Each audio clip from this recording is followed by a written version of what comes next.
Bonjour Erwan Poirot, donc vous êtes de Open Classrooms. Avant de commencer notre petite interview, vous allez nous repréciser en fait qui est Open Classrooms. Alors Open Classrooms, c'est leader européen des plateformes en ligne. Donc c'est aujourd'hui une école où vous apprenez, vous pouvez faire des diplômes complètement en ligne ou suivre simplement des cours en fonction de votre volonté initiale. Pour vous donner un ordre d'idée, on a à peu près aujourd'hui 3 millions de personnes par mois qui viennent suivre des cours en ligne sur notre plateforme et on a aujourd'hui à peu près 1000 étudiants par contre payants qui sont dans des parcours de formation pour préparer des diplômes reconnus par l'État. Alors, dans Open Classrooms, il y a Open. En quoi vous êtes Open? On est Open parce qu'on est dans un système qu'on appelle freemium, mais free, gratuit, c'est-à-dire que là, vous pouvez venir librement suivre des cours sur notre plateforme, sachant que, et là c'est l'aspect payant, donc côté premium, c'est que si vous souhaitez une diplomation, et là, il faut payer, alors non pas pour avoir le diplôme, mais pour avoir l'accompagnement au diplôme, puisque pour suivre ces éléments-là, vous avez souvent besoin de mentors, de personnes qui vont venir du coup vous accompagner dans la réussite de votre diplôme. On est sur des formations de tout niveau ou plutôt dans le supérieur? Alors, on est pour l'instant orienté sur le supérieur puisque nos premiers diplômes sont ce qu'on appelle de niveau 3, c'est un bac plus 2 jusqu'au bac plus 5. Voilà. À l'avenir, je pense qu'on ira du coup peut-être dans les niveaux un peu inférieurs, mais pour l'instant, on est sur ces niveaux qui aussi, parce que c'est relié, on a un objectif, une finalité qui est l'accès à l'emploi, et donc par définition, c'est quand même vers le supérieur qu'on accède à l'emploi.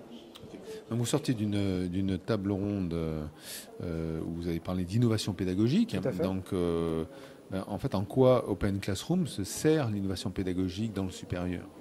Alors, Open Classroom, mais j'allais dire d'abord le numérique. Parce que, en fait, le numérique, si vous voulez, c'est pas qu'une technologie. Le numérique, c'est quasiment un rapport au monde qui a changé. Notamment, alors c'est ce qu'on appelait par exemple à l'époque les hackers, mais ça veut dire qu'il y a des communautés qui se créent, où on va apprendre différemment, où il y a du collaboratif, on est dans un système qui n'est pas descendant et donc horizontal. Et donc nous, on a dupliqué ce système dans la pédagogie, déjà parce que vous pouvez vous former complètement à distance, et donc ça revoit la question du territoire, la question des rythmes, vous pouvez rentrer à tout moment en formation, et puis vous pouvez choisir et moduler ou modulariser votre apprentissage, et donc le numérique aujourd'hui permet ça, à la fois en tant qu'outil, mais en tant qu'état d'esprit. Voilà. Alors, Open Classroom, c'est quand même de l'auto-formation, puisque quand on y accède, on accède à un parcours de formation en ligne, donc on est seul face à son écran. Alors, vous n'êtes pas seul, justement, parce que quand vous préparez alors il y a deux systèmes. Soit vous venez suivre des cours librement, un peu comme on viendrait suivre un cours de cuisine, et là, vous allez piocher dans notre catalogue de cours. Mais quand vous suivez un diplôme, là, vous n'êtes pas seul du tout. Parce qu'un des intérêts, d'abord, c'est que vous êtes accompagné par un mentor, avec qui vous aurez un rendez-vous chaque semaine pour vous accompagner dans vos projets, dans vos réalisations. Ensuite, on met ensemble des communautés de pairs. Et c'est là où la logique numérique joue, c'est-à-dire déjà il y a des évaluations par les pairs, et puis il y a des systèmes de forums, d'entraide, où on va partager, échanger sur des thématiques.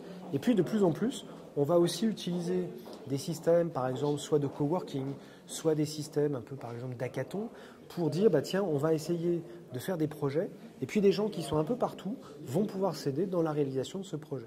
Donc finalement, même si vous pouvez être individuel, si vous voulez, dans votre préparation, on réinsère du collectif et de l'accompagnement fortement. Et puis, si je peux rajouter, dernière petite brique, c'est qu'aujourd'hui, vers l'insertion professionnelle, on a aussi un système d'accompagnement vers l'emploi et pas simplement vers la formation, où là aussi, on vous accompagne pour trouver votre emploi de manière garantie.